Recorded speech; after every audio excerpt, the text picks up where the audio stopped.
Good evening, and welcome to our event and lecture with Mr. Gerard Baker. Honored to have Gerard here at NDSU this week, and delighted that you've all joined us tonight for his talk about his experiences in the National Park Service. I'm Mark Harvey. I chair the Department of History, Philosophy, and Religious Studies here at NDSU. I'd like to begin just by thanking all of our sponsors and supporters for Mr. Baker's visit, which include the Faculty Senate Native American Ad Hoc Committee, the Office of Multicultural Programs, the NDSU Press, and thanks to Suzanne Kelly for all of her groundwork efforts in putting this together.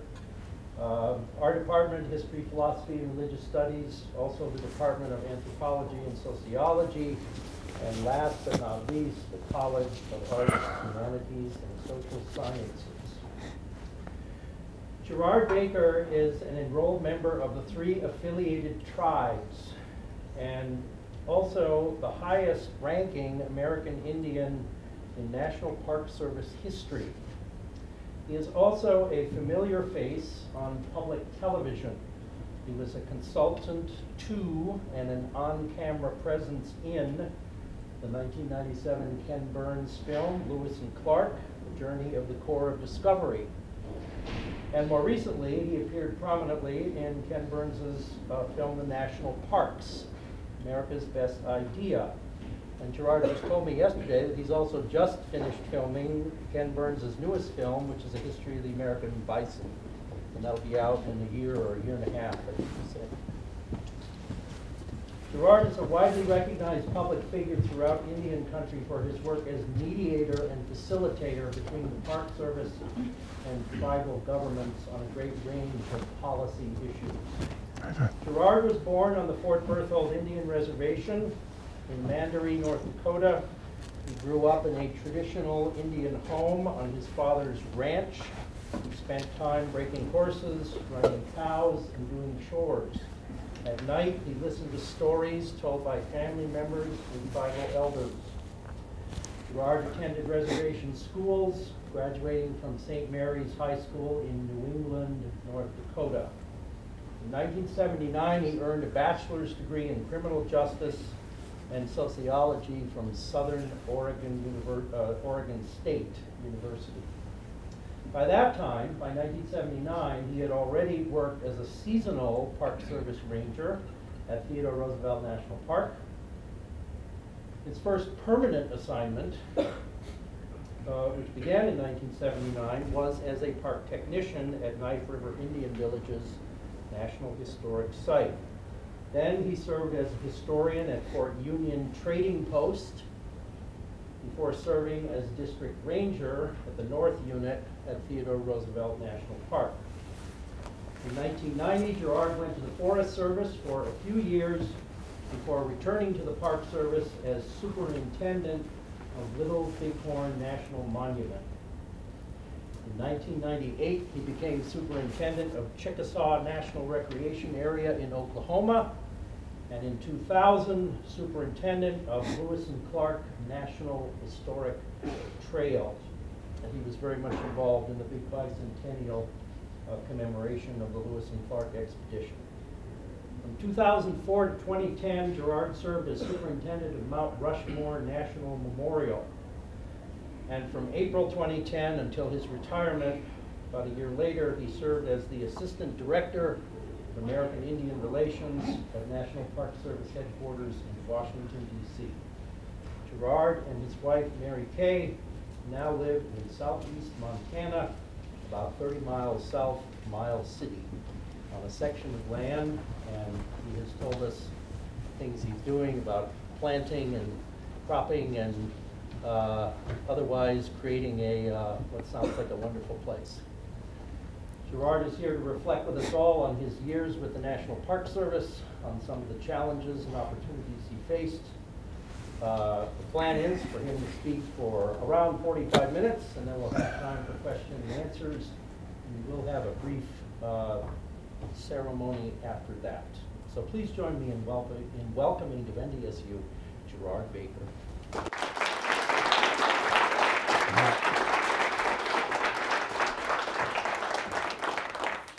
Thank you very much, Mark, and I appreciate it. It's good to see everybody here. I see some old friends here that goes back to the Knife River days and all the archaeology and history that we used to argue about.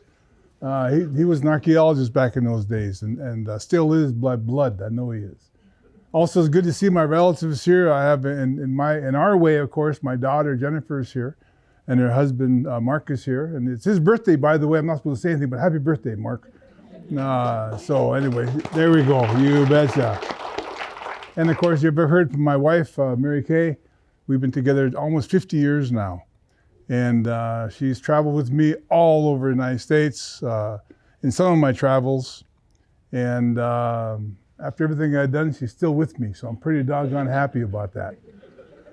Anyways, as mentioned, I grew up on the Fort Berthold Reservation in our father's and our ranch, which was a little ranch by Mandaree, North Dakota. And I'll start out by saying that I'm one of the unlucky ones. My generation is the unlucky ones because we never got to see the river bottoms of the Missouri River. We never got to see the areas that I would learn about from the old people, because by then the Corps of Engineers and the United States government flooded our land out, and 100% of us got removed. And so I spent my early years on the ranch on the western side of North Dakota. My dad got so mad at the government for taking our land that the story was that he moved as far as he could to the western side of the reservation. In fact, our west fence was the end of the reservation. That was the end of it. And so I was wondering. My brother Paige also worked for the National Park Service for a while. But I always wondered why my dad had us do this. Every spring, we would go out there. I don't have a cold, by the way. Just don't get nervous. It's just, I get nosy when I come out of the cold. Anyway, my dad used to get my brother and I to go to that fence, and every year for about 15 years, we moved it about 3 feet. So I have no idea why, but after a while, we had a hell of a big ranch. It was great. And so I grew up in a very unique situation, I think, in a way. Because when I was very young, we had no electricity, we had no running water. And so our social media at that time was the elders. They would come in the evenings, and the reason they would come to our house, I firmly believe, 2 things. One of them, my father was very involved politically on the reservation. He was also the tribal judge. That's why I never could get in trouble very much on the reservation. But he was a tribal judge. A judge, and the second reason they would get there because he was truly one of the old timers. He was truly one of the ones that knew people that did some of the old ceremonies. And so the people that would come to him were sometimes his age, sometimes a little older, and a lot of times they would have us, of course, as a young man back in those days, we couldn't say anything. We couldn't ask questions. We had to just sit there and listen.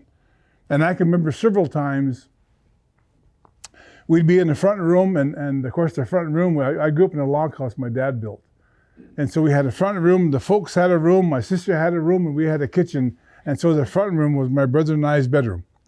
And so of course when they came and visited on the front room, that was our bedroom. So we got to sit there and listen to the whole thing as long as we could. And so that was really, really interesting. And that's the first time without knowing it that I started learning about the National Park System. I never knew about the 1916 Organic Act when I heard these old people speak. But what they were speaking later on, as I started studying and going into the National Park System, what they were talking about in a basic manner was the Organic Act, as far as saving the land for future generations, taking care of the natural resources, even taking care of the visitors that come to the areas.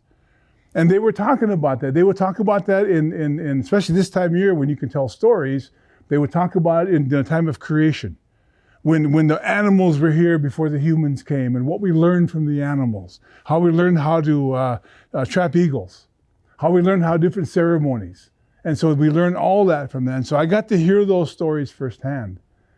And so I never knew about the National Park System. We never went to town very much either. And we were only, I think, almost about 30 miles from the National Park, which was the north unit of Theodore Roosevelt National Park. Later on, I became the district ranger there for 9 years, and we lived there for 9 years.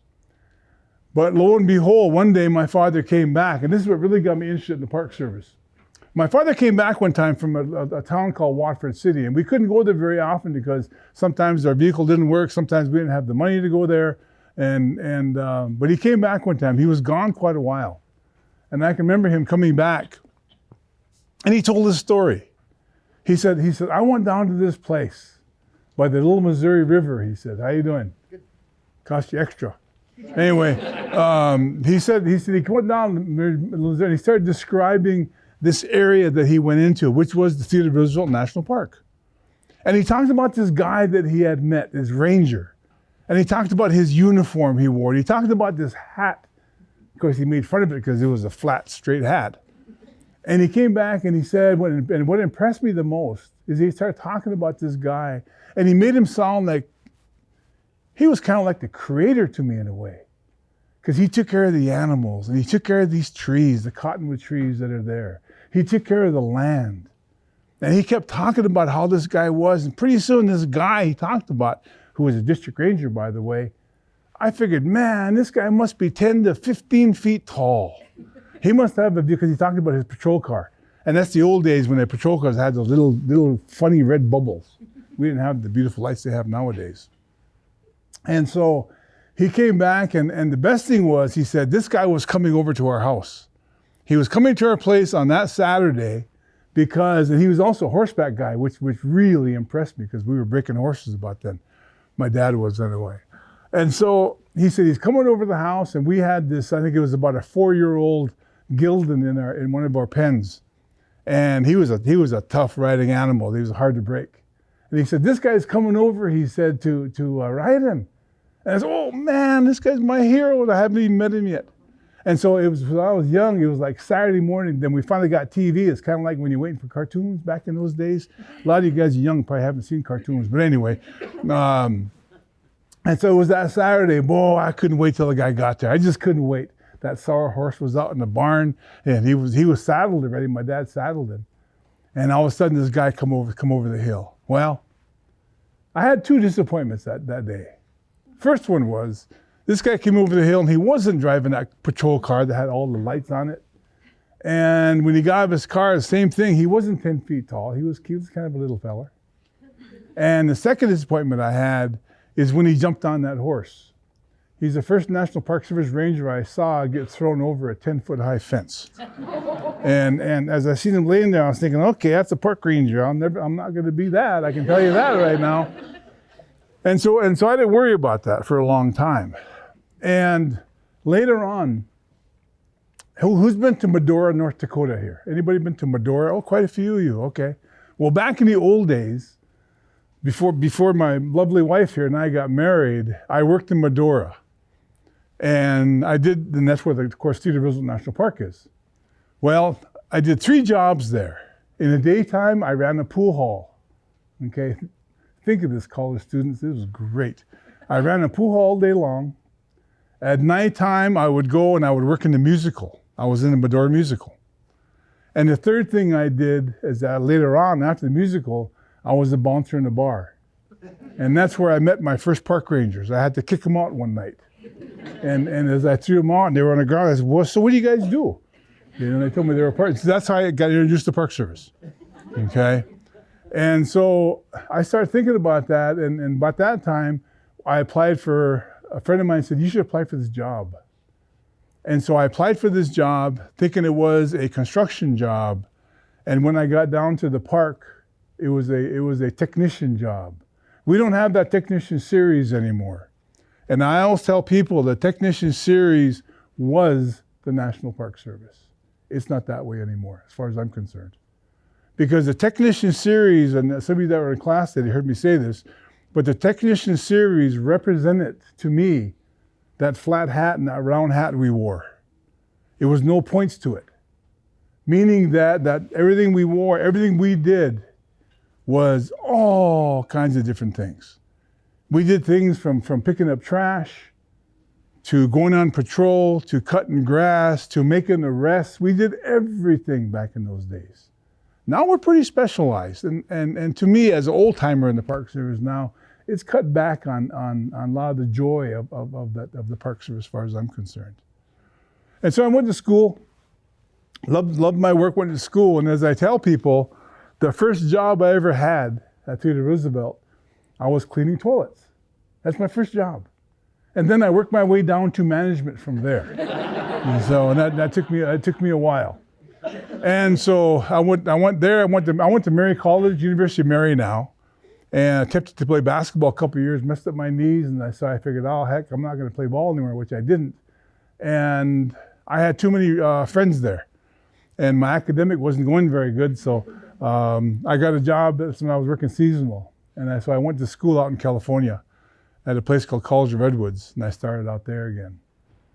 And so I got a job at Whiskeytown Lake in Northern California, and one of my first law enforcement jobs. And the first thing I did, and I'm always amazed that I did this, by the way, the first thing I did as a seasonal National Park Service ranger was work undercover and buy brown heroin. That's what I did. So if you can imagine me out there, a good old North Dakota boy from the reservation trying to buy brown heroin with your knees shaking, it's really hard to do. But we were successful in a lot of it. And so I had a good experiences there, mainly law enforcement. My degrees in criminology, as you mentioned, one of my degrees. And I went from there back to Theodore Roosevelt National Park. And I worked my way up through the seasons as a seasonal to go on patrol. And I started working road patrol. And that's when I started realizing there was something missing. Because I made it a point to go to the interpretive programs at the campground, usually on a Friday or Saturday, and I work weekends, Friday or Saturday night. And I would always go there, and I was amazed by the rangers. That's when we could have fires in the park yet. So they have a bonfire there, and the crowd would come, and they would talk about the things of Theodore Roosevelt. They would talk about the cottonwood trees. They would talk about the river. They would talk about the animals, including the bison. They would talk about, everything they would do. They would talk about there. And they would talk about, of course, Theodore Roosevelt and his conservation efforts and all he did like that. And I got to a point where I started leaving those programs mad. And you don't want to have a mad ranger on your tail, okay? Every time I left, I would usually get somebody for speeding. And if they weren't going fast enough, I put my patrol car behind them and push them until they got fast enough. Then I turned my lights on. No, I wouldn't do that. I was just kidding. Anyway, so I started realizing it would get me mad because they were missing one important element. And the one important element they were missing was the story about us. Was the story about the people who were there first. A multitude of people. And of course, us Hiradzes, I come from what they call the Awadigichu, the 5 villages. And if you've ever been to Stanton, North Dakota, that's where our traditional villages were. We owned the Missouri Valley, basically, all the way down to what is now South Dakota. And so at Knife River, we had 3 distinct sub-tribes, if you call them that. Now they call us Hiradzes. But we had the Awadikhan, we had the Awakawi, and we had the Miditari. And of the Mandans, we had 2 groups there. There were the Nupta and the Nuptari. That's what we know oral history-wise. And at one time, there was a whole lot more, so I think there was a whole lot more linguistics going on that we even knew about. And so I started thinking about that. These people who come from all over the nation, from Europe as well, their questions were always, well, what happened to the Indians? And so I volunteered one night as a ranger, and you have to understand, at that time, we had some pretty good divisions between the rangers, the law enforcement guys like me, we were the tough guys. Then we had the interpreters, who were the fern feelers and the tree huggers, okay? And so we had some pretty good divisions back in the, we all got along, of course, but we still teased the heck out of one another. And so I swallowed hard one night, and I went to the chief of interpretation, and I asked her, I said, is it okay if I do a program? And of course, she dropped everything she had in her hand and didn't realize what, she said, wow, yes. And so I figured, okay, I'm gonna start talking about Indian tribes at Theodore Roosevelt in the South Unit. And the first program I did, scared as the son of a gun, nervous as all get out. And I figured, okay, what I'll do is because I was dancing back in those days, I was a fancy dancer. And so I'll put my stuff on. And what I'll do is when it comes time for it, I'll put the Indian music on the speakers, and I'll come around this house where everything was in the back, and of course the audience sat out here. And I'll come around that house and they'll dance, and boy, I'll tell my story, but I'll hide behind my feathers. They won't see me. Okay, and we were so far away from home, by the way, that I figured, my folks aren't going to come. Nobody's going to be there, so I'll just be free to go for it. Boy, it started, man. They started singing that song. Boy, I came on, I did a couple circles, came on, looked up, and 2 rows are all full of relatives. That was tough. Because if you ever been around the old Indian people, those old guys don't smile. And those old guys don't laugh. And those old guys have no expression. But they know everything you're doing. And so that was my biggest test. And so that's how that started. That's how it started with realizing, yes, the Park Service under the Department of Interior was an excellent, excellent organization. But they were missing a lot of things. And I found that out as I went in my career. I went up there. Got through with college, of course, got through with all that. And I went to Knife River Indian Villages, which was the first, it was just proclaimed a National Historic Site, just a member of the National Park Service. And unfortunately, the way they got the land from our villages for the National Historic Site is they took it from the locals. They condemned it because the locals would not give it up. And they were very upset with us to come in there and take their land. There was even some word that they were going to go in there with their plows. You remember that? And they were going to plow all the villages over and mess it up that way. But luckily we came in.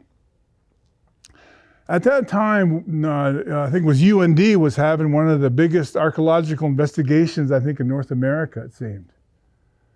And they were digging cache pits, they were digging inside the earth lodges, and I don't know the terminologies, my brother over there would, but I don't know the terminologies for all that. But I do know that when you go to those sites, you have like a 10-foot wide and 3-foot or 4-foot wide this way, and maybe 20-foot wide that way, and it goes down 20 feet or something to that effect.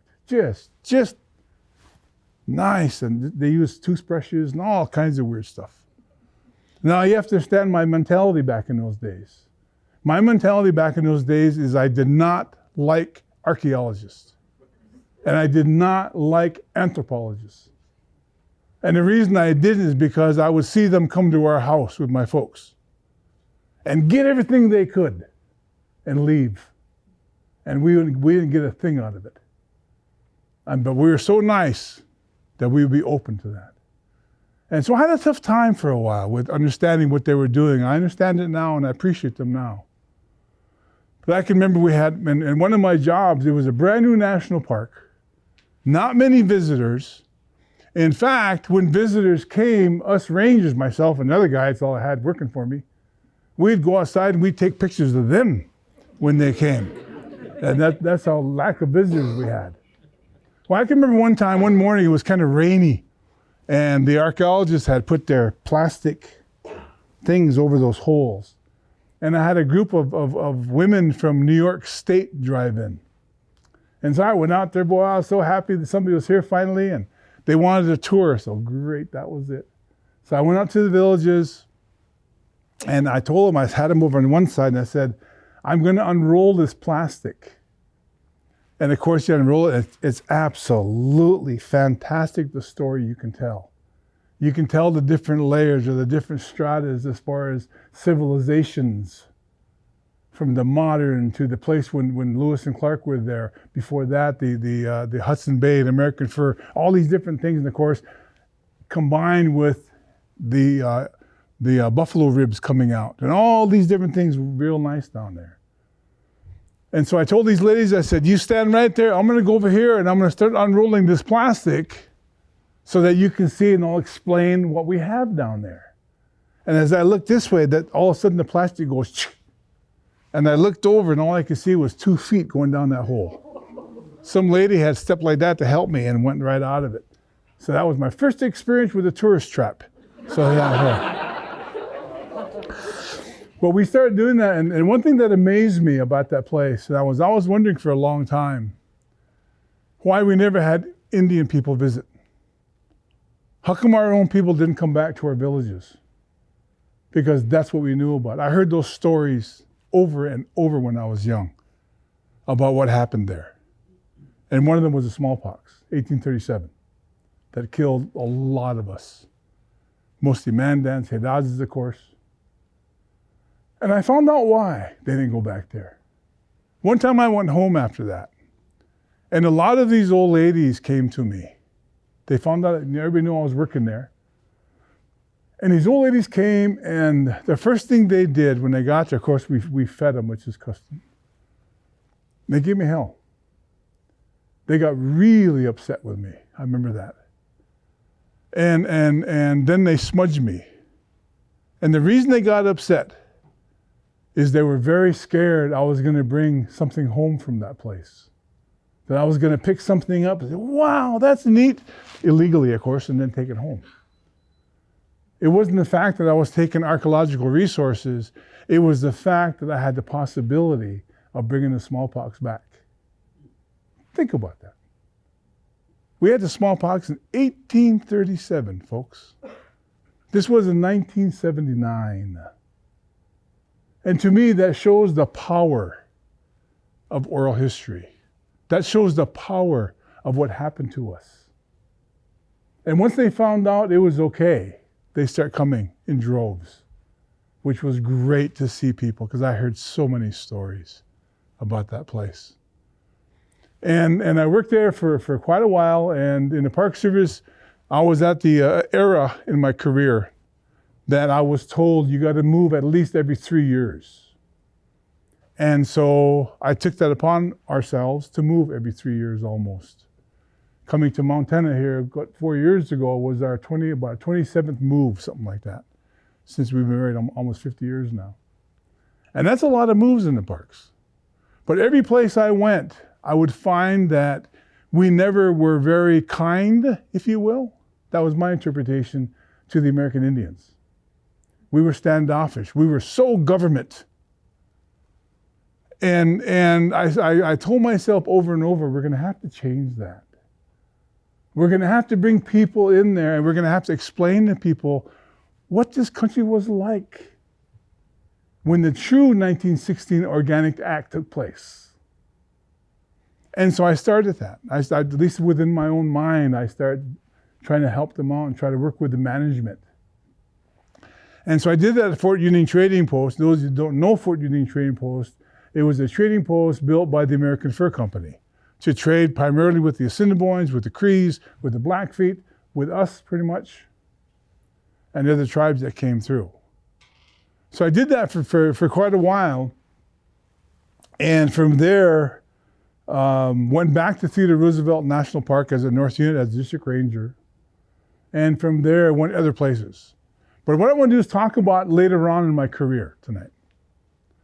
When I got back to the Park Service after going to the Forest Service for a little while, they sent me to a place that was once called Custer Battlefield. And when it was called Custer Battlefield, they had the obligation, if you will, according to our GMP, General Management Plan, to interpret George Custer and his troops. And the Indians were secondary.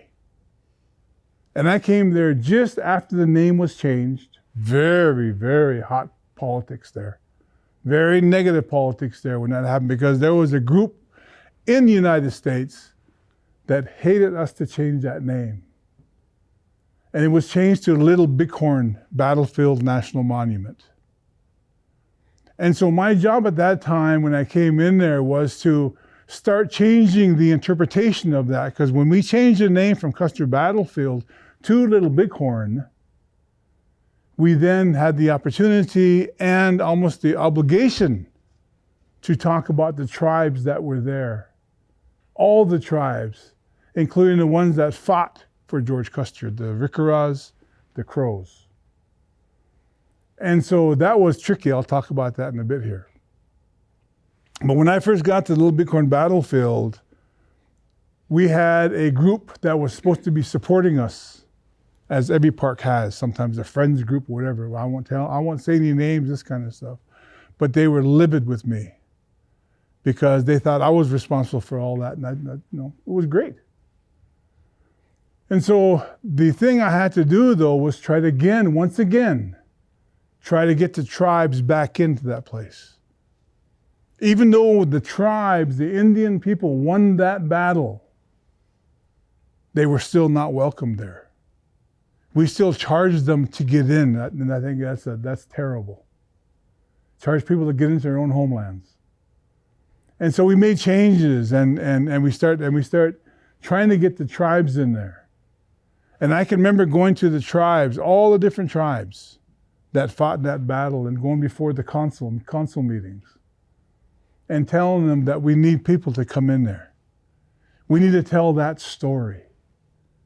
And so we start hiring interpreters that were from example, from Pine Ridge, from the Oglalas and the Lakotas and the Minikanjus and the Hangpapas down in Yates. So we started hiring people that I tried to get somebody who's their family, their great-great-grandfather, for example, or great-great-grandmother was in that battle. And they did come. We hired them. And so it was amazing because the group that was against what I was doing started putting people in those audiences to argue with my staff. And they would get up from the audience and yell at them. This is doing a ranger talk. They would get up and yell at them. They would come in my office and they would put their finger at me.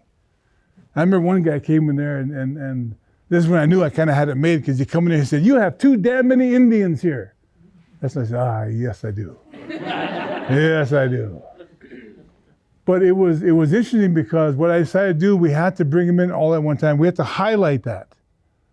And so I decided to have a program that was consistent with the understanding of the battle in June 24th and 25th.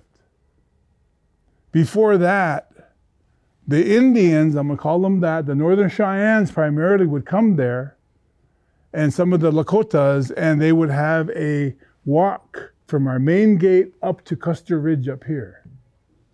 When I first got there, I asked about that. I asked my seasonals, what do they do? Oh, they walk on the road with their protest signs, and they go on top of the hill, and they sing some songs and come back again.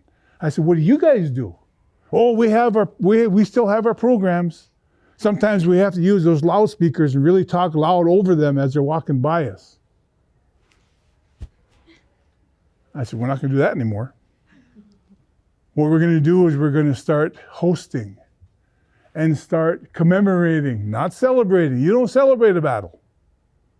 We're going to commemorate that. And what we're going to do is we're going to bring the tribes in and give every tribe a day. And so I gave the tribes the first 3 days, and I gave the cavalry and the Custer Pokes the last day. And of course, I caught holy hell for that. Letters to the Congress and letters to the president even, and that kind of stuff. And after a certain while, what they did is they complained so much about my interpreters. I'm going to call them my interpreters because I'm proud of these folks. They start talking to the people in D.C. and says, you know what, Baker hired a bunch of Indians that can't talk. They don't know how to tell a story. That's because we weren't quoting from George Custer. That's because we weren't quoting from the books about the battle. When I hired these folks, we sat there and we talked about it, and I tell them, I want you to tell the stories, not from the books. I want you to tell the stories that you heard from your grandfathers, from your grandmothers. And it's a big difference, folks. Prior to that, our interpreters talked about the Custer battle in an academic stand, which means we talked about the whole battle. What Reno was doing, and even Kellogg, the guy that tried to take off, and got killed. They all got killed, of course, in Custer's band. And so you learn about history that way, and that's what my interpreters, they're great historian interpreters when I first got there. They knew the battle upside down and sideways. But when the tribes came in, they personalized that battle.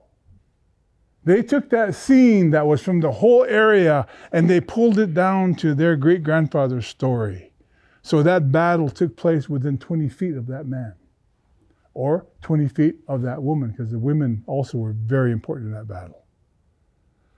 And so people weren't used to it.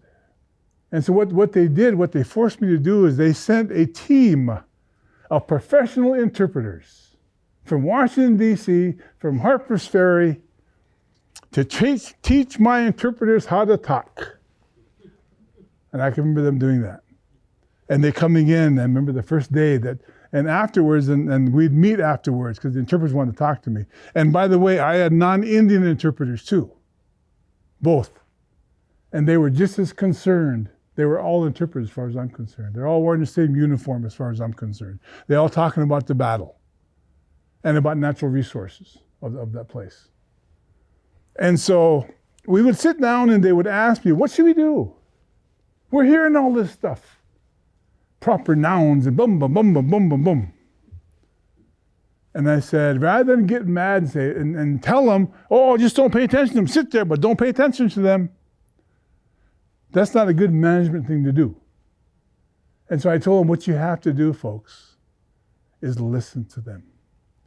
Take what'll help your talk and take the rest of it and kind of put it behind you. But keep it there. And I realized something. I realized that for a long time, the audience knew what we were going to say. They knew our presentations, maybe not word for word, but they knew the format of it. And so when we start bringing in the American Indians in there, especially telling those personal stories, what we did, I told my interpreters at that time, what we have to do, folks, is we have to teach our audience how to listen to us. We have to teach them how to listen, because they weren't. They were hearing the same old Custer story. And so we start that event. We start doing that. And then it goes back to, again, the presence of the tribes coming back. And it took me a lot of time to convince those tribes to come back. Because I started out by saying the Park Service for a long time, I think we're getting better now. They weren't very open to the tribes. They didn't understand. They didn't know how to talk to Indian people, for one thing. And they would never go to a reservation to meet with them. But I think that's been changed now. And so that was really good. But at the same time, we started getting a lot of grief, if you will, from the what I call the Custer buffs, and they're all over the United States.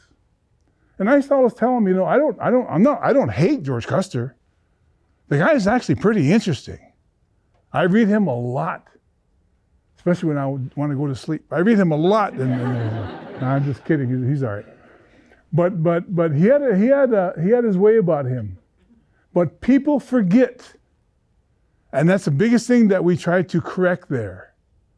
Everybody blames George Custer. Everybody blames Reno, Marcus Reno. Everybody blames those guys that came out to settle the Indian War. I tell people over and over again, they were following orders, folks. They were following orders from Washington, D.C., from the president, from the Secretary of War. It's just that Custer got a little ahead of himself, a little greedy, but everything came from D.C., their orders. People don't understand that. That's why they blame Custer. Yeah, I blame Custer too for what he did. And he got deserved, right? But we paid for it afterwards, and we're still paying for it as far as I'm concerned in many ways. And so that was the whole Little Bighorn battlefield was a test, I think. And it was trying to get the folks in there. And like I said, I put together a 3-day or 4-day event at the battle. And I told the staff, I said, when we have people lined up and starting to come, we will cease our programs, and we will stop, and we will pay attention, and we will respect that Eagle staff that's coming up. We will respect those songs they are singing to their heroes, to winning that thing, and we will participate. And we start doing that. And I can remember I invited the director of the Park Service And he did come down. And he had no idea what he was doing. I remember we lined up and I went to the Northern Cheyenne folks and the Dakota folks came over to me and they said, come on, they said, you're going to walk with us. I said, you bet I am. And they said, tell that guy to come too, they said. That was the director. And so we got there and I remember they had the prayer flags in front. They had the singers. They had the medicine people. They had us as Park Service. And then a whole bunch of folks coming behind as we were going. And I can remember the director, oh, he was nervous.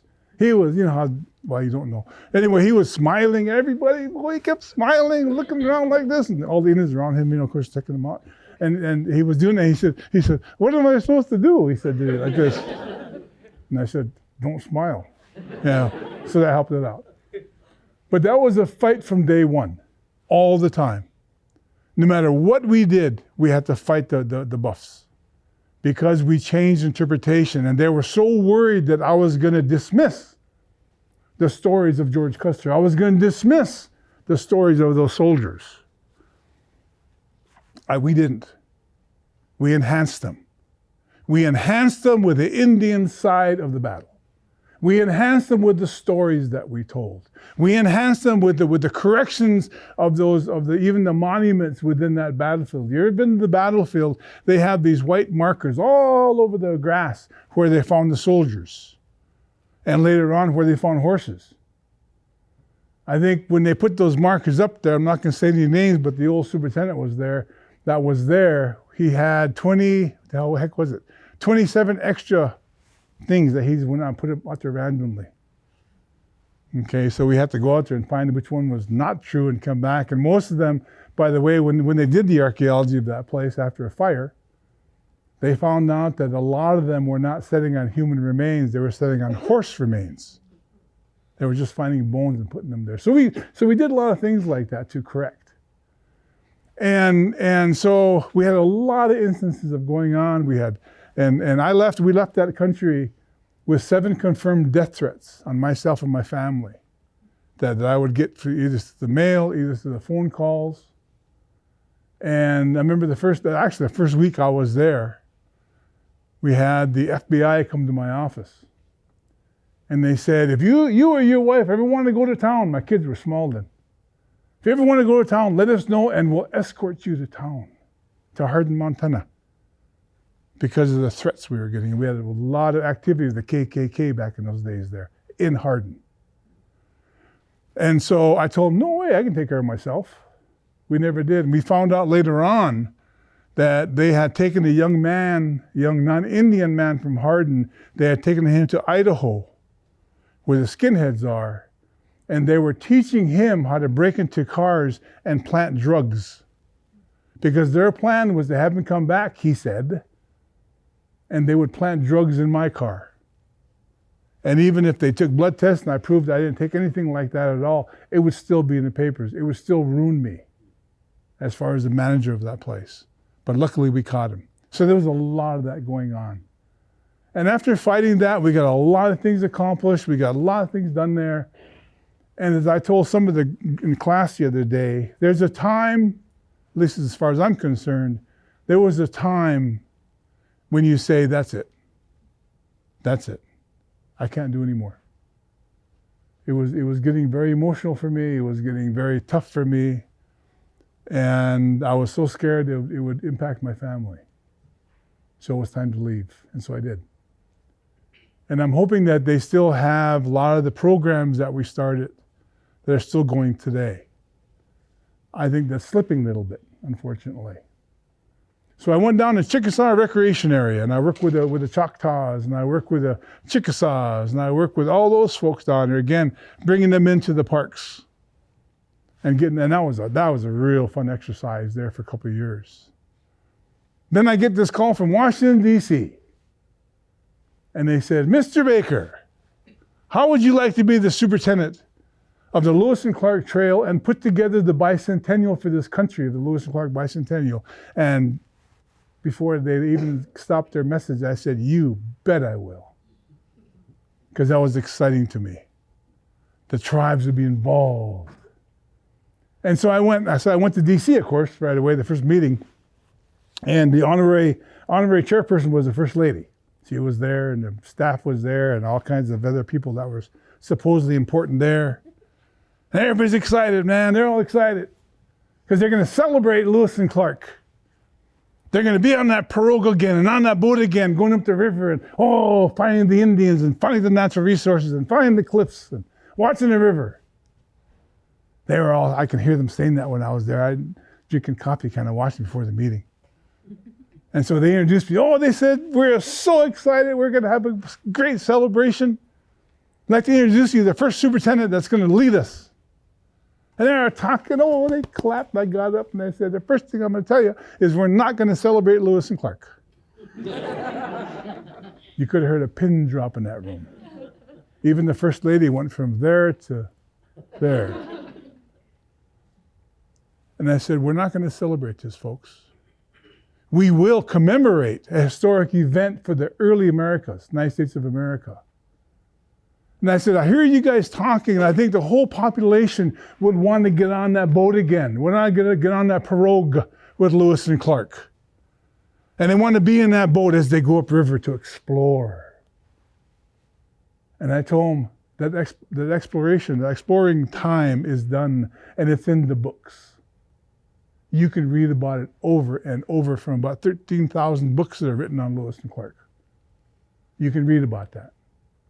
So as I'm putting a challenge to you, this time around, what we're going to do is we're going to be in those Indian villages when those boats come around the corner. And we're going to stay there as those boats leave upriver. Because we're going to find out what happened. And so they let me go. They said, okay, we'll do it. And so I was charged with putting together a program on Lewis and Clark. I had all kinds of money from Congress, which was just beautiful because we had nothing happening in America at that time. And we were the rah-rah of America. So I got a lot of dollars, probably from a lot of your Congress people back in those days. But I was charged with putting together a program. How are we going to do this? We had people calling. I had people that, I play Lewis, I play Clark, I play York, I play, on and on and on and on. They're all excited about it. And man, I used to think, what the heck am I going to do? And I only had like a week to put it together as far as the idea. And so I used to get these thoughts. I did all kinds of stuff. And I finally got it one morning. It was about 2, 3 o'clock in the morning. I woke up and I said, that's it. So boy, I wrote by my bed, I wrote it down, all the things we're going to do. And I went back to sleep, woke up next morning. I said, what the hell is this? Couldn't see it. But what I decided to do was to, in our own way, explore. Because that was the key word for Lewis and Clark, right? I was going to explore 2 different areas, if you will, and that was the natural resources of the country and the cultural resources of the country. And I would put it in 4 time frames. First time frame that we would talk about is what was life like before Lewis and Clark. Actually, what was life like before the white man got here? Because during Lewis and Clark, we were pretty well settled on the East Coast. The tribes were kind of being kicked out of there back then, even at that time. And so we're going to talk about that, talk about what happened before Lewis and Clark. Then we would talk about what was going on in this country during Lewis and Clark. What was happening with these tribes? How were they taking care of the natural resources? They were doing things like prescribed burning right away, right? We're the ones that developed and produced prescribed burns. And so we can talk about all that stuff. And the third thing was what is going to happen we had before, during, and what was happening now, between then and now, which was in 2000. And the last thing was, what are we looking at for the future? What's the next 200 years going to bring? And so, boy, I thought, oh God, that's marvelous. And so the first thing I had to do was I had to get together with the tribes because I wanted the tribes had to be involved. And at that time, I used to wear long braids. Okay, I cut them because of personal things. And so I had long braids on. I used to always wear my hat, and I started getting meetings together with the tribes that would represent the tribes that Lewis and Clark tried to get a hold of when they came through.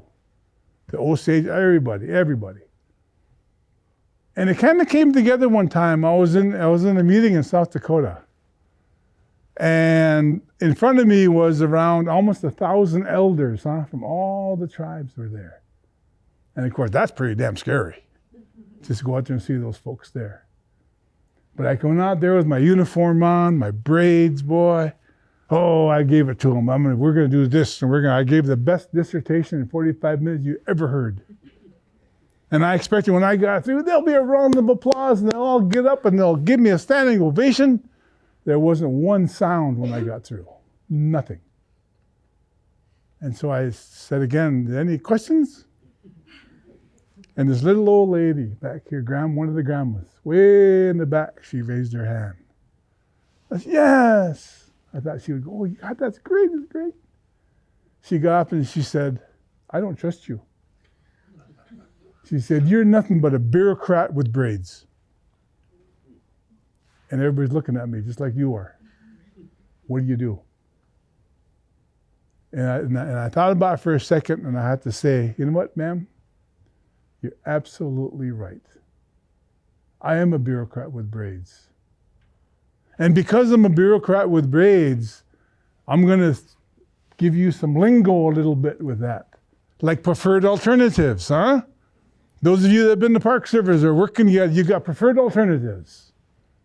And you got non-preferred alternatives. And so I told them, I said, you know what, folks? Because I'm a bureaucrat, what you're choosing to do, by the way, is a non-preferred alternative. You're choosing to put your head in the sand and let all these non-Indians come through your territory, following the Lewis and Clark Trail as they're going to do, and not teach them a thing. Not tell them what happened to you. Not tell them what happened to your children on the reservations and boarding schools and forced religion and on and on and on. I said, but because I'm a bureaucrat, I have a preferred alternative. And the preferred alternative is to get your head out of the sand and teach. Tell these people what it's like. Start a communication that tells these people, hey, we're just like you. We're just like you. We're a little different culturally sometimes, but we're a human being. And I did that to almost every group I would encounter. And that was my biggest job, was to get people on, because I developed that session I was telling you about, with the 4 things. I developed that, and we had a moving exhibit. And it was a big semi with everything you can think of from an electronic standpoint. I'm not one of those, but I had staff that did that. Our truck was about a $10 million endeavor. Newest things you can get, auditorium, speeches. And my idea was those 4 things I talked about before, doing, and after, and future, ran true for everybody. You can take the United States American rancher and do the same thing with him. You can do it with the farming communities, with the farmers. You can do it with everybody, and that's what we had. We had, when I called that tent, I called the tent of many voices. I even went so far, believe it or not, to go to Idaho and talk to the KKK. I will never do that again. Okay? I went there with my uniform, and I used to have guns, but I'm a law enforcement guy, but I didn't take it along. And I can remember going to their bar, because that's where their Grand Dragon was, or whatever he's called. And I walked in, it was one of those movie things, where everybody's having a good time, partying, you walk in, everybody just goes silent. Because I had a uniform on, my hat and braids. And I asked these guys where this, I can't remember his name. And they said, he's in the back room. And I remember walking through that bar. It's one of those things where you can see a lot of wolves and bears, and you don't want to stare at them because they'll attack you.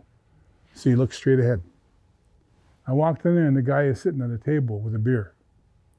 I sat down, and the first thing he asked me, he looked at me and he said, "What the hell are you doing here?" And so I told him my program. And he said, "Why in the heck would you want us there?" He didn't use that word.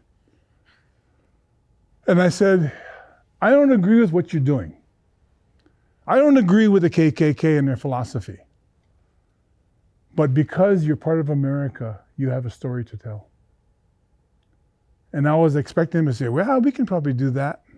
When I got through, "Well, I said, you have a story to tell," he said, "You have less than a minute to get out of here." Okay. That was it for him. And so, but we did that.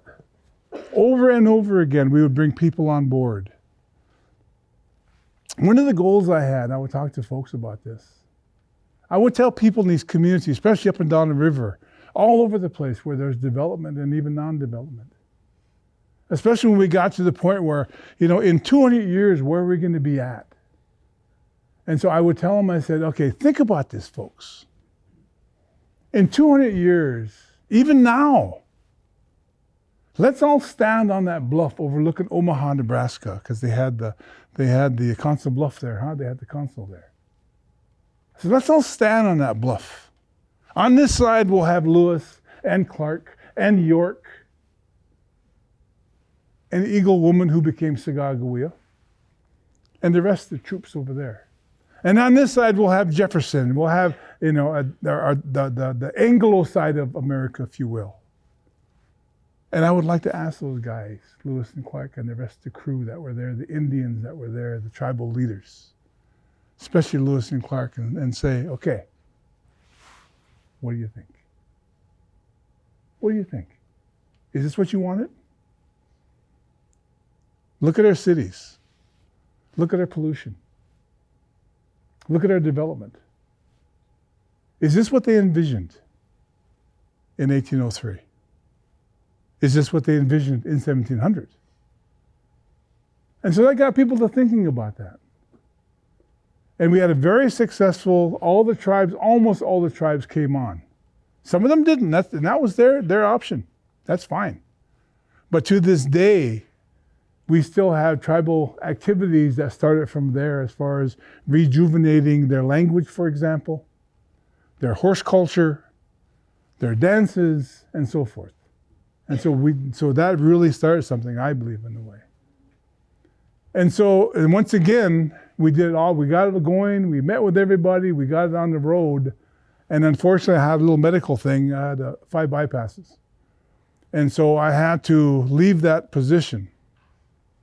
And I had a heart attack, actually. And I went to, then I got offered. First, they called me and they said, "We have a park that we think you would do well at. You'd just be great." We actually had 2 parks, 2 positions that were open at that time. One was Badlands National Park in South Dakota, and the other one was Mount Rushmore National Monument. And man, I wanted Mount Rushmore. So I said, I'll take Rushmore, And my goal, of course, was to, when I left, to have those 4 boys up there with braids. That was my goal, And I actually prayed. I always pray for fires. I wish we got a fire. Turn those 4 white guys black. Wouldn't that be cool? Yeah. Anyway, anyway. And so I got the job, and I had a really good boss in the director of the Park Service. And I had really good backup from the senators, actually from North Dakota, Senator Dorgan. And I had other people that were so embedded with me that we could do something. And I got there. And we had changed the general management plan once again to introduce and to bring in the American Indian side of that story, which isn't a pretty story. They removed the Lakota people, the Sioux people. They removed them by force, by killing. It's almost like the National Park Service, huh? When they first joined and first got the Park Service together, the last group of Indians that were hideouts was in Yellowstone National Park. They didn't remove them. They killed them. They killed them. That's how they got rid of us, parks. And so when I came in, I started organizing. I started thinking, okay, how am I going to do this?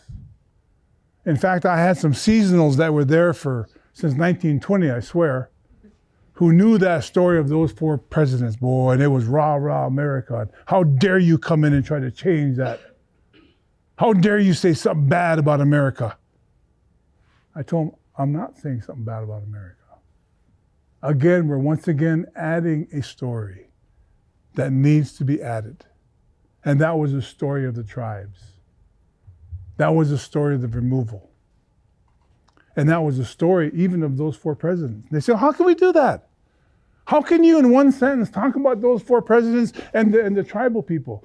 Look at George Washington, 1776, right? How can you do that? And I said, because we have set strong oral history in all the tribes that you can go back to 1776 and find out who the leaders were within the tribes and what they were doing. And I guarantee both of those leaders, be it George Washington, Jefferson, Lincoln, and Roosevelt. I was waiting for you students to come on, man. Anyway, how can you tell stories? And I said, you can take them and you can talk about the leaderships that they had for their people. Washington, obviously for America, the tribes themselves for their tribal people. And I'm willing to bet they were thinking the same thing. They were thinking preservation of their land, open the door for people to come in and so forth, a little bit different. And so we started doing that. First thing I did, the second summer I was there, just for the heck of it, I put up a teepee at the front gate. Never been done before, except when AIM was there. AIM put up a teepee too. And so I expected, because I would hear from my group that supported me, supposedly support me, that they would say, nobody's going to come there. They don't want Indians there. And they sure as hell don't want an Indian superintendent there. And so if it wasn't for some of the support I had from outside of that community of Rapid City, I wouldn't have had it. I still have hate letters that I kept. And those hate letters, some of them say, you need to leave Mount Rushmore and go to Crazy Horse where the rest of the Indians are and leave Mount Rushmore to us Americans. I still have those letters. And to me, that was a boost. It wasn't a deflator. It was a boost to me. It was something I had to prove. Something I had to bring in there. And when I was at Little Bighorn, for example, I used the Akichita. That's a warrior society from the Ogallala Lakotas. I used them at Little Bighorn to help me out. In fact, I got to go back. I got to digress here and tell the story of Little Bighorn. When we were having that program, I was talking about walking up the top of the hill and this kind of stuff. The AIM guys came in. I know a lot of those guys from my old days. AIM guys came in. Oh, they were tough looking, man. Had their red bands and their hair long and band. Oh, they were warriors. And I remember them coming there and they kept saying, what can we do? We got to do something. What can we do? I said, well, do you guys want to guard something? Oh, God, yes. And so I put them on top of that hill and they were guarding this. I said, don't let anybody get on this grass because it's sacred. So they were standing on a corner. Boy, some tourists come, oh, you can't step on that. Boy, they'd get out of there. They were doing that the whole time like that. And we all got through with the program that evening. We were going to have a little dance. And the head guy came over to me, one of their sergeants in the AIM movement, came over to me. He said, that was great. He said, what did we guard? I said, you guarded Custer's grave. That didn't go very well, by the way. But anyway, back to so I knew those guys. And so the first thing I did is I went to Pine Ridge and I hired the Okichita to come in and start telling their side of the story in uniform. And I established a teepee village there with at least 4 teepees to talk about the different bands of the Lakota that were there. And so we started doing that, and lo and behold, that little display that we had, if you've ever been to Mount Rushmore, it's after you walk into the long tree and go up and see the boys up here, it was right there in the corner. And according to our accounts, we had a heck of a lot more people go there than they would go to the boys, I called them. And so we start bringing in the tribes, and we start bringing in people. And it was still a tough place. Because when we brought them in, it wasn't meant for them to go, ah. It was meant for them to come back home to a certain extent. And a lot of times I would go out there, because I tried to go out every day with the resource. As a superintendent, you should go out there every day, even for 5 minutes, and talk to people or look around a little bit. And if I seen some natives there, I would wait for a little bit and then go visit with them. And the reason I would wait for a little bit is because most of those people that came there, especially the elders, would be crying. And I would wait until they're done. And I would go talk with them, making sure they knew that they were welcome there. And it was at that time, again, I still had my braids on, so I'd get all these people, because we had millions of people visit from all over the world there. And I would walk down where all the flags are, right? Oh, people come up to me and they say, hey, can we take a picture of you? Because I had braids and you know, some of my family would say, don't let them take pictures of you. But I said, sure. And I said, but you gotta send me a picture when you're done. And so right now I have this photo album that says, white people I don't know. So, bunch of them, man. Okay. But anyway, so we had a really good time there. But as far as the pressure from the outside groups was terrible. They didn't understand the need to interpret both sides. They didn't want to hear the ugly things. And they were ugly things as far as the removal and where they ended up at. I'm talking about the Dakota nations, the Sioux folks. And so from there, I'm really abbreviating here. Again, like I said, I went to DC and had a good time there, then retired. So overall, I look at the National Park Service as one of the outstanding agencies that I've ever worked for. And I also worked for Pine Ridge afterwards, trying to establish the first ever American Indian National Park. And we got most of that done. I got it signed off by the Secretary of Interior. But again, the failure of that is us as Park Service, us as government, not understanding how to work with tribes. And we still don't. We still don't. And to me, that's a shame. Because what better people to run parks than the tribal members themselves, especially in Badlands.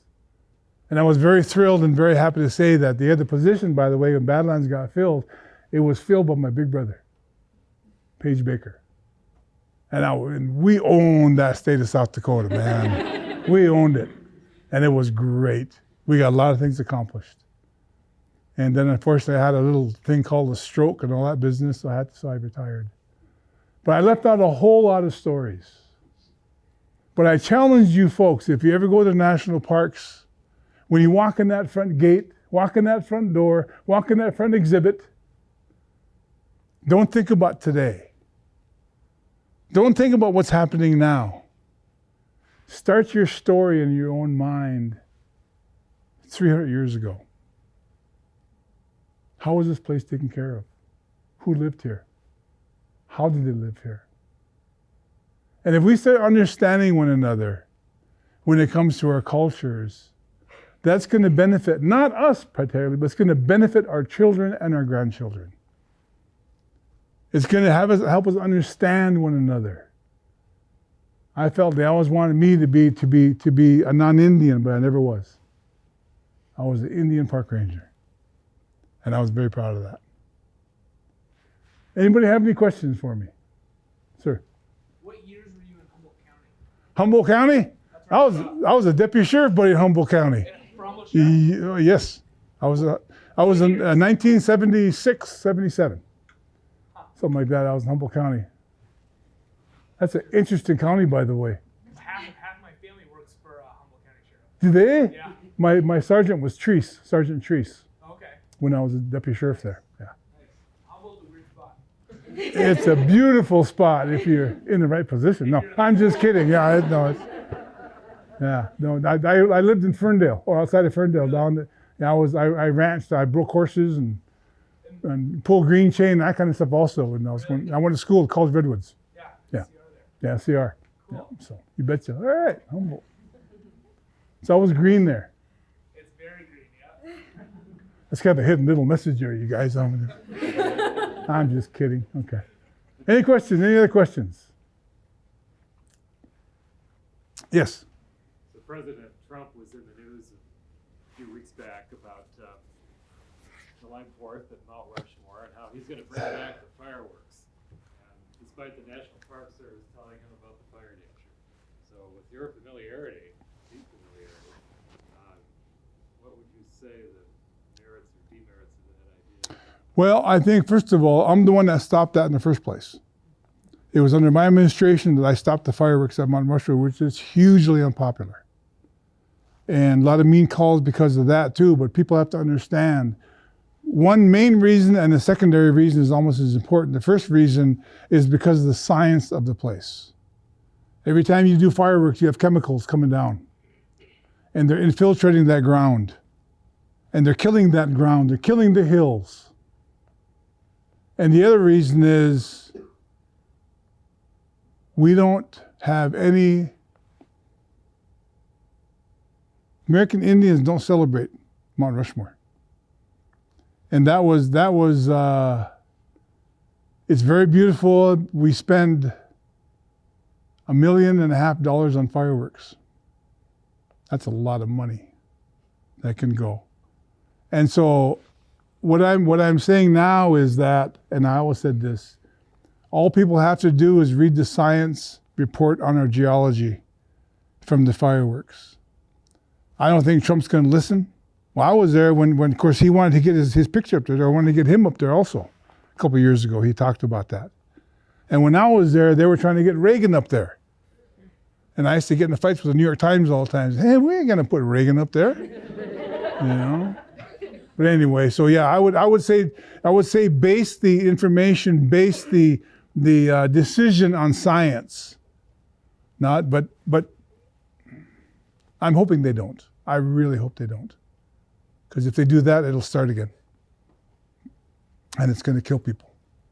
So, back there. Oh, good. Oh, I was just going to say, I have admired the monument that is at the Little Bighorn Battlefield. I was wondering if you have any stories about that. The Indian Monument or the other one? The Indian Monument. Yeah, there's a lot of stories about that. I was the federal representative on that project. And we had a really good board put together with Indians and non-Indians, businessmen, artisans, the works like that. And we don't really have time to tell a whole lot of stories about that, but it was really fun anyway, put it that way. Yeah, it took us a long time. Is there like a dream national park in the entire U.S. that you wanted to work at, like your dream spot, anywhere? Where I live right now. That's my own national park, man. It's great. My dream park, of course, every park, and I got to say this, I'm not being political, I'm being honest. Every park has something unique about it that I loved, no matter where I went, even running road patrols. Okay, Chickasaw, I mean, all those places. But for us as a family, I think anyway, my ideal national park was the north unit of Theodore Roosevelt National Park. I had 23 horses. I had not much visitation. There was some, kept me busy. I was law enforcement as well, or just your ranger. But it was a place where I can get on my horse about, 5 o'clock in the morning and go riding all day long and not see anybody. And my boss was 92 miles away. And if I was missing a report, we had those old time radios, riding horseback. And he'd say, Baker, where's your report? I was, I really can't hear you. So that was ideal. That was ideal. But it was from a natural resource standpoint, from a cultural resource standpoint, it was amazing. I found eagle trapping lodges that are still standing there that people never knew about. I heard about them from my grandfather, Youngbird. My mom's father would tell me my mom would tell me about them. He would trap eagles around the Big Bend of the Little Missouri River. Well, that's right in the park. If you guys ever been to North Unit, Theodore Roosevelt, there's the Big Bend that goes south, right? Well, right in there is where he had his eagle trapping. And so I knew there had to be an eagle trapping lodge there because they're made out of cedar and they don't fall over. Some of them do, but they're still standing. I was there 9 years. In my 9th year, I was almost getting to the end of this thing. And I kept looking at this tree, just thick brush, these sword apples and this kind of stuff. And I finally said, okay, I'm gonna try this. I tied my horse up. I went down all fours and I crawled through that stuff. Came out into a beautiful little opening. And right on one side of that was the lodge. I never told Park Service about that because they don't need to know that. Otherwise they'll cut through and ruin it, I think, in a way. But yeah, but every park had its own. I used to be on what they call a set team. It was like a SWAT team. And I went all over the country for that. And I fought fires, 88 fires. I went to Alaska oil spill. I mean, I had great things happening.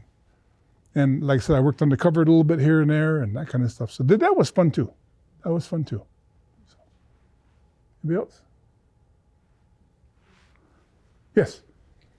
I do Civil War reenacting down at Fort Abercrombie. Mm. And of course, it was involved with the 1862 Dakota U.S. War. Yep.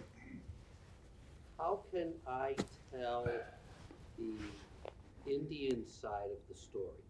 Obviously, the white side I know very well. But people do ask us when we're there about the Indian side. And of course, because there's no written sources, I can't refer them to anything. Right. I know from how the relations were at the upper and lower agencies that help the fighting there and the causes of that. Right. How can I try and tell that kind of story? Because you don't have quite the same Right. happenings at Abercrombie that you had at the upper and lower agencies. Right. The way I would do it to understand that is to, actually go to the tribes that are still represented. And because everybody has pretty much a cultural committee now, everybody has their story now, and explain what you're doing. You know, you're not taking on the Indian presence, you're just telling the story. Right. And that's the way to start. Of course, you can read all the books you want, but go to the tribes themselves and be honest with them. And that's what I always tell people, be honest. If you go there and say, I have no idea what I'm doing here. You know, I went before consuls that way. And say, I have no idea why I'm here. I'm just coming to meet everybody. You know, and if they know you're honest, they know you're truthful and all that business, they would help you as much as they possibly can. And that's where to start. I started wondering how to do this several years ago when my wife and I were in Chamberlain. Yeah. And we were at the school there. And of course, there's that wonderful museum. Yep. And you have all the information before the war. Very little, next to nothing about the war. And then you have afterwards. Yeah. It's like, where's the story of the war and its effects? Yeah, there's a lot of stories there, and you have to understand some of the old stories, some of the old people, the elders, are still scared to tell those stories because they think they're going to get arrested or they get put in jail, and they're serious. I ran into that over and over again, you know, but it takes time. It takes time to establish that communication. It takes time to establish a rapport with them and then with you, and then go from there. Thank you. Yeah. I'm curious what sort of relationship you had or there is between Rushmore and the Crazy Horse Monument. Really strong. Really strong. I knew that family. In fact, talking about Chamberlain area, when I was real young, my dad got a job as taking some of our Indian people. I was too young to go to school then, but take them down to the boarding school, Chamberlain. And from there, we went back through Crazy Horse and we met the sculptor, Korjak. We met him, I remember that. And then later on, when I got sent to a Catholic boarding school called New England St. Mary's, by the way, it's now a woman's prison, okay? Didn't change at all since I was there. It was the nuns had guns, I know they did, man. But anyway, we came through there, and the reason I bring up that story is I went to school with Korjak's son. and he was really crazy. And the reason he left is one night we got crazy and threw him through a plate glass window, and he got hurt and he had to stay. Then we all ran. That's my connection to that place. No, I knew his mother very well. My wife, Mary Kay, worked at Crazy Horse. And she would work at the Indian site, and I worked at the white site. So we had that covered, man. It was great. So, but yeah, we had a real strong connection. There was no competition. No competition at all. In fact, we would share interpreters sometimes and take stories back and forth. But what are the local, you were talking about all the hostility and hate. Does that affect how people think about the Crazy Horse Monument? It didn't seem to. It didn't seem to, although they were just saying that was the Indian spot, is what they would always say, and that wasn't true. Everything was. And so, but there was no hard feelings between those groups at all. All the hard feelings came towards me, I think, at Rushmore. So I had to deal with that all the time. What's your thoughts on the Greta Thunberg? I'm sorry? Have you heard the Greta Thunberg mural? Yeah. Yeah. I think we talk about the Constitution, we talk about the freedoms of America. That's not under the Constitution. I think we're destroying that. I think it needs to be open. People need to do what they want to do in this country. And the politics right now, I'm not going to get into that at all if I can, but they're really messed up. And the only thing I got to say with that, even that situation there, especially young people, the key is voting. That's all I'm going to say. We got to vote. We got to vote. But I think she's right on as far as that goes. Look what's happening to our world. Look what's happening to our natural resources, folks. Look what's happening in western North Dakota, folks, with all the oil development. That's great for a lot of people. But we have to do things a little better. We have to watch what we're doing with our resources. And so we have a long ways to go when it comes to that. And so I think she's right on. It needs something like that. It needs a young person to tell our administration they're not going to listen anyway. He didn't, so. But I got no problem with that. So, all right, I want to thank everybody for coming tonight. I went a little bit longer than I was supposed to, but I really appreciate you. So, and by the way, I invite you to all come to, sorry, Mary Kay. We live 30 miles west of Miles City, Montana. So this summer I'll come down. I got about 1.5 miles of fence to build yet. Okay? So when you come down, and I'll leave you with this thought, which I always do. I hope I always do in a way. We're busy, huh?